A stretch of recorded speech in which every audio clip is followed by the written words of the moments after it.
a 2-minute piece. So let me share this piece. I'm gonna read it to y'all out loud right now. Hopefully I can read it very clearly. Again, this is a piece, this is a commentary by Six The Goddis after the election. She says, people do not like Trump because he represents a family of 6'8" strong alpha males who are generationally invested in America and extremely successful, heterosexual, don't give a fuck, anti-gay, transgender, patriarchal, Christian, and are about putting America first. America did the right thing, choosing family and patriarchal over liberal, chaotic, all over the place, anything goes leadership from a stranger woman who is an autistic Indian who has been a single hoe until 50 years old and never gave birth, and has family on both sides who aren't American, which gives her somewhere else to go and means they aren't generationally invested in the country they're asking to be in charge of. It's so strange that propaganda has people fearing a man who already was president.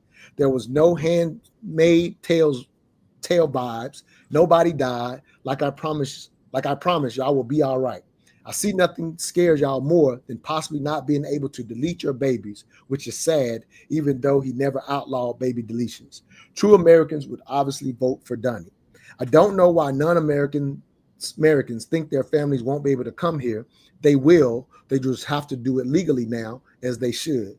Not liking someone being mean, or someone not having the education level they feel they should is not enough to not choose them as a leader. The devil always tells you what you want to hear. We are safe under strong male leadership. Kamala showed right away that a bullet was dodged when she lost, got an attitude and wouldn't come out to speak. A man would have sucked it up and did what he had to do. And that's why women do not need to be in leadership positions to that degree.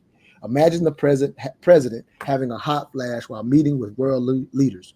Menopausal hormones in the Oval Office is crazy.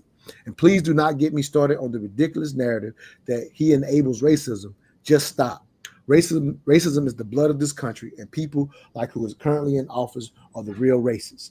America has chosen to turn its back on the concept of keeping people weak and disorganized, so they will always need you, and embrace structure, self-sufficiency, and being responsible for your own well-being.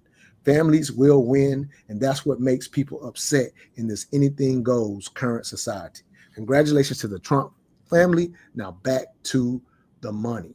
Scathing commentary from her perspective, correct? That's her perspective. Here's what I deem out of it. Again, get into a dialogue of not allowing politics to divide us.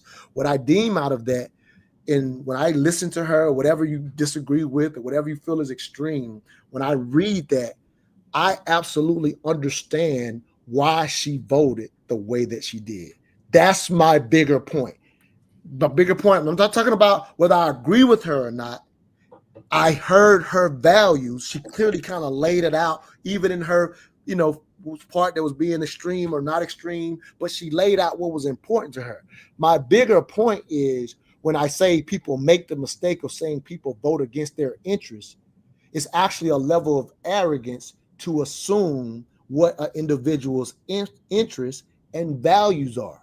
When you actually know someone's values, people will literally go, when it comes to politics, we literally calls each other stupid because you're not understanding, one, what that person values, and two, you think they're not smart. But when I hear any individual's values and what's important to them, you actually can say, oh, forget the candidate. I know who they're going to vote for based on what that person values. So I'm using this sister as a Black woman who clearly, she didn't say even how she voted in that actual piece. I don't know. I'm just clear, we can assume that she voted for Trump, but she didn't say that she did. So I'm not going to put something on her that I don't know, but I'm highlighting the ideal within our community to think that someone is voting against their interests. When I read what she wrote, I clearly understand why she voted. And the reason I'm making that point and I'm reiterating that point is when you get to know someone and understand their values,